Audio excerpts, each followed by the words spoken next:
बिस्मिल्लाहिर्रहमानिर्रहीम। अस्सलाम वालेकुम नाज़रीन इकराम, मैं हूं मखदूम शाहबुद्दीन और आप देख रहे हैं मेरा फेसबुक और यूट्यूब चैनल। उम्मीद करता हूं आप सब लोग बखैर वाफियत होंगे और जहां भी होंगे अपने अहले खाना समेत खुश भी होंगे और महफूज भी। नाज़रीन इकराम, आज बरोज़ इतवार 29 दिसंबर 2024 अहम तरीन अपडेट्स हैं। एक जानिब तो हुकूमत के पास वक्त कम है और मुकाबला सख्त है। कप्तान के पास अब वक्त ही वक्त है, लेकिन हुकूमत के पास वक्त है 20 जनवरी 2024 तक का। सिस्टम, हुकूमत, एस्टैब्लिशमेंट सब के सब इस वक्त किस तरह से एक तशवीशनाक सूरत हाल से दो चार हो चुके हैं। और जो दावा है वो बड़ा इंपॉर्टेंट है, क्योंकि सबके अंदर जो इस वक्त हमारे पास खबरें आ रही हैं वो बहुत ही अलार्मिंग हैं। और वो खबरें अलार्मिंग इमरान खान के लिए नहीं है, पीटीआई के लिए नहीं है, पीटीआई के लोगों के लिए नहीं है, बल्कि सिस्टम के लिए। और ये चीज़ जो है ये इन्हें भी अब रियलाइज़ हो चुकी हुई है। हुकूमत के करीब समझे जाने वाले बहुत से सहाफ़ी जो हैं वो अब बैक टू बैक ये नैरेटिव बिल्ड कर रहे हैं कि इमरान खान साहब तो 20 जनवरी तक का वक्त बाय करना चाहते हैं। ऑल्दो उन्होंने 31 जनवरी तक की डेडलाइन दी है कि मुज़ाकरात उस वक्त तक कामयाब हो जाएं तो ठीक, वरना फिर हम दमादम मस्त कलंदर करेंगे। अब हुकूमत के करीब समझे जाने वाले जो ओपिनियन मेकर्स हैं या फिर हुकूमत के मुशीर हैं, वो क्या दावा कर रहे हैं, वो क्या क्लेम्स कर रहे हैं, उनके क्लेम्स बड़े इंटरेस्टिंग हैं। उनके क्लेम्स ये हैं कि जी इमरान खान साहब ने 20 जनवरी के बाद इस हुकूमत के लिए ज़मीन तंग कर देनी है और उसके बाद ट्रंप एडमिनिस्ट्रेशन ने वही करना है जो ट्रंप एडमिनिस्ट्रेशन ने सोचा हुआ है।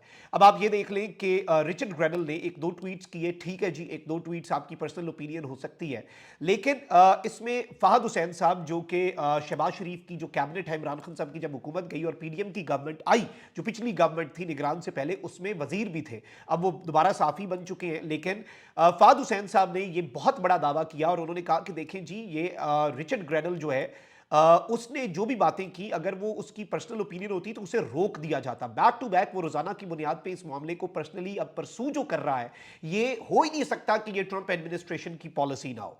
अब इसमें ये चीज याद रखिएगा कि रिचर्ड ग्रेडल ने यहां तक बात कर दी कि जो एहसन इकबाल साहब हैं, जब ट्रंप इलेक्शन हारा जो बाइडन से, तो वो प्रेसिडेंट तो था उस वक्त। जो बाइडन ने तो 3 महीने बाद प्रेसिडेंट बनना था, इलेक्शन हो गया।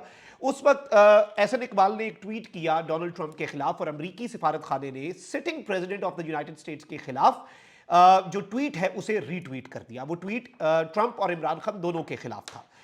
यानी उससे एक चीज भी वाजी हो गई कि अमरीकी जो एम्बेसी है वो अपने ही सदर के खिलाफ ट्वीट को रीट्वीट कर रही है और साथ ही साथ इमरान खान के भी वो खिलाफ है। और इमरान खान जो है उसके लिए भी यही बेसिकली वो जज्बात रखते हैं। अब रिचर्ड ग्रेडल ने इस चीज के ऊपर भी कहा कि हम इन्वेस्टिगेशन करेंगे, लेकिन अब ये नाज़रीन इकराम बताया जा रहा है कि किस तरह से सूरत हाल बन चुकी है और लगातार किस तरीके से पूरे का पूरा निज़ाम अब निर्गे में आ रहा है। इसमें हुकूमत के अपने लोग ये दावा कर रहे हैं, हुकूमत के करीब समझे जाने वाले and even the anti Imran people, वो क्या कह रहे हैं। अब अगर हम बात कर लें तलत हुसैन साहब की, उनका एक क्लेम था और अब उस हवाले से मेरे पास कुछ मजीद अपडेट्स भी हैं जो मैं आपके सामने रखूंगा, लेकिन पहले उनका क्लेम आपके सामने रख दूं। कहते हैं this is just the beginning, Richard Gradle की ट्वीट्स को शेयर करके, कि ये तो सिर्फ आगाज है, अभी तो पार्टी शुरू हुई है। डिप्लोमेटिक सोर्सेज इन इस्लामाबाद के अंदर जो सिफारती जराए हैं और bracing up for the possibility, वो इस चीज के लिए अब अपने आप को तैयार कर रहे हैं, जो इस्लामाबाद के अंदर सिफारती हल्के हैं, कि जी इनकमिंग ट्रंप एडमिनिस्ट्रेशन जो है, जैसे ही ट्रंप की एडमिनिस्ट्रेशन आई, वो शायद कुछ फॉर्मल और सेंसिटिव कम्युनिकेशन लीक कर सकती है ट्रंप की एडमिनिस्ट्रेशन, या रिलीज कर सकती है। ऑफिशियली शायद वो रिलीज नहीं, लीक हो जाए। लीक करने में तो होता है ना कि भाई हमें क्या पता, ये हो गया।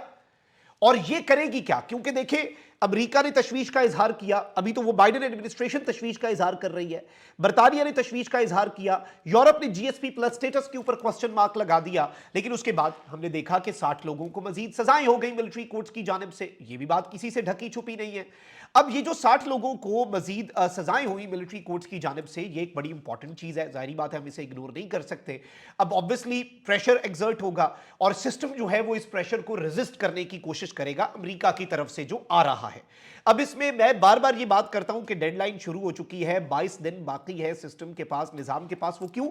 अब तलत हुसैन साहब कहते हैं कि ट्रंप एडमिनिस्ट्रेशन जो है वो आते साथ कुछ ऐसी इंतहाई फॉर्मल और सेंसिटिव कम्युनिकेशन लीक कर सकती है ट्रंप की एडमिनिस्ट्रेशन।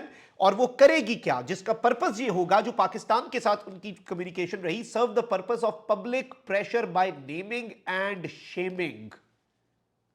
नेम एंड शेम करके अहम तरीन ओहदेदारों को, हुकूमत और इस्टेब्लिशमेंट दोनों के लिए। और तलत हुसैन साहब इस बात का कह रहे हैं कि अमरीकी एम्बेसी पर जितना दबाव आ रहा है और अमरीका के ऊपर, आने वाले दिनों में एम्बेसी कुछ हसास मालूमात और अहकामात की तफसील लीक कर सकती है।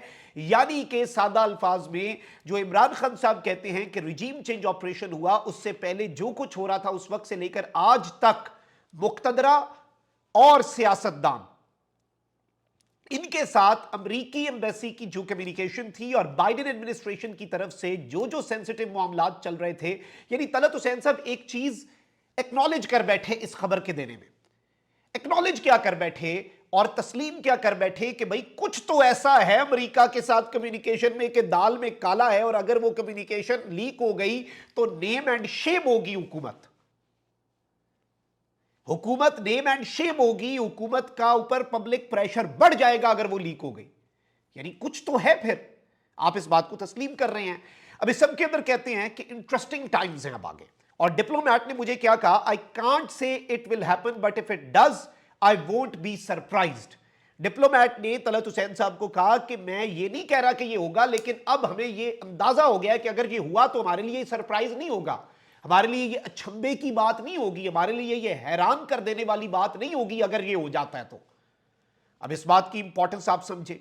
अब हमारे पास जो इत्तलात नाज़रीन इकराम वो ये हैं, मैं आपको बहुत पहले भी ये बताता आया हूं कि एक बहुत बड़ा सिफारती तूफान इस्लामाबाद से टकराने जा रहा है। यूरोपियन यूनियन की स्टेटमेंट्स, ये सब कुछ करारदादे, एवरीथिंग, ये आप कहें कि इनिशियल कुछ लहरें वजीर आजम ऑफिस के साथ टकराई हैं।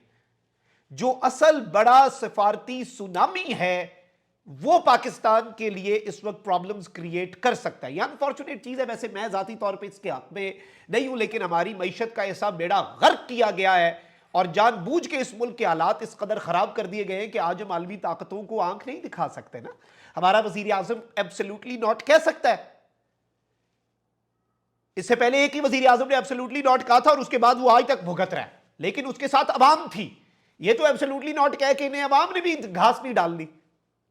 अब इस चीज के अंदर आप ये समझ लें कि अगर इन्होंने हल्का फुल्का बेगर्स आर नॉट चूजर्स वाला अपना तौक उतार के हल्की फुल्की एब्सोल्युटली नॉट करने की कोशिश की तो फिर सब डूबेंगे। अगलों ने ये मैसेज कम्युनिकेट करा दिया इनके अपने बंदे के थ्रू, ये मैसेज कम्युनिकेट हुआ है, अगलों ने ये मैसेज कम्युनिकेट करवाया है, अगलों ने ये पैगाम आगे ट्रांसफर करवाया है कि अगर तुम लोगों ने हमारे अहकामात की तामील ना की तो हमारे पास बहुत सी इंफॉर्मेशन है जो हम लीक कर सकते हैं, जो हम पब्लिक कर सकते हैं। ये आप समझे इस चीज को, ये मैसेज दिया गया है कि तुम लोगों के नाम अहकामात एक एक चीज आएगी और फिर तुम लोगों के साथ जो होगा वो तुम लोग देखना। तो आई थिंक कि इंटरेस्टिंग टाइम्स अहेड हैं। हमारे पास भी इस तरह की कुछ इंफॉर्मेशन पहुंची है और वो कुछ सोर्सेज जो हैं डिप्लोमेटिक वो भी ये बात कर रहे हैं, और मुझे ये लग रहा है, अब मैं जरा एक और एंगल से इसे देख रहा हूं, डिप्लोमेटिक सोर्सेज इसकी बुनियाद बना रहे हैं और पहले से इन्हें इस तरह से मैसेजिंग इस्लामाबाद के अंदर जर्नलिस्ट्स के साथ करके पैगाम रसानी हम तक पहुंचा के ये कम्युनिकेट करना चाह रहे हैं और ये मैसेज देना चाह रहे हैं हुकूमत को और उनके सारे लोगों को, इस निजाम के लोगों को, कि अगर आंखें दिखाई तो कम्युनिकेशन लीक हो जाएगी, करना वो ही पड़ेगा जो हम चाहते हैं। और आप मिले हुए थे, आप नेम एंड शेम होंगे। कप्तान को नेम एंड शेम नहीं कर सके क्योंकि वो मिला हुआ नहीं था उसकी, चलो हुकूमत चली गई ना, लेकिन अब आप उसके साथ थी। ये फंस गए हैं बुरे तरीके से, आगे कुआं इनके लिए और पीछे खाई, और डंके किसके बज रहे हैं? अडियाला के कैदी 804 के। अपना बहुत ख्याल रखिए। अल्लाह निगहबान। पाकिस्तान जिंदाबाद।